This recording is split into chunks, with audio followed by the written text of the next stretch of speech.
তামিলনাড়ুতে এবার দেখা যাচ্ছে এক ঐতিহাসিক মোড়। চলমান বিধানসভা নির্বাচনের ভোট গণনায় অভিনেতা থেকে রাজনীতিতে আসা বিজয়ের দল টিভিকে বড় চমক দেখিয়েছে। 234টা আসনের মধ্যে 106টিতেই এগিয়ে রয়েছে দলটি। দশকের পর দশক ধরে তামিলনাড়ুর রাজনীতি মূলত দুই দ্রাবিড় দল ডিএমকে ও এডিএমকে দখলে ছিল।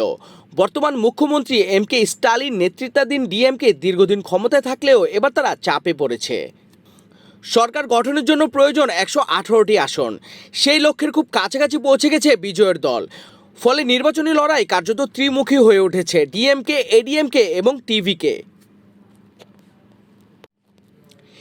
এই নির্বাচনের প্রভাব তামিলনাড়ুর বাইরেও আরও কয়েকটি রাজ্যে অনুভূত হচ্ছে।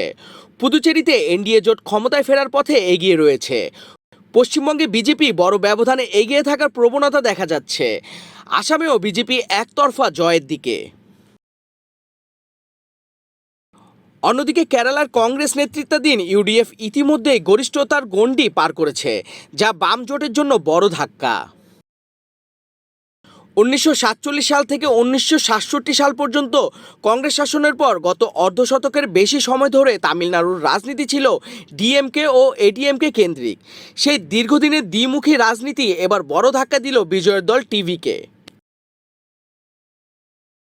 ভোট গণনা এখনও চলছে। শেষ পর্যন্ত এই লিড ঐতিহাসিক জয়ের রূপ নেয় কিনা, নাকি পুরনো দুই দল ঘুরে দাঁড়ায়, সেদিকেই এখন নজর সবার। তামিলনাড়ুর রাজনীতি হয়তো প্রবেশ করতে যাচ্ছে এক নতুন অধ্যায়ে।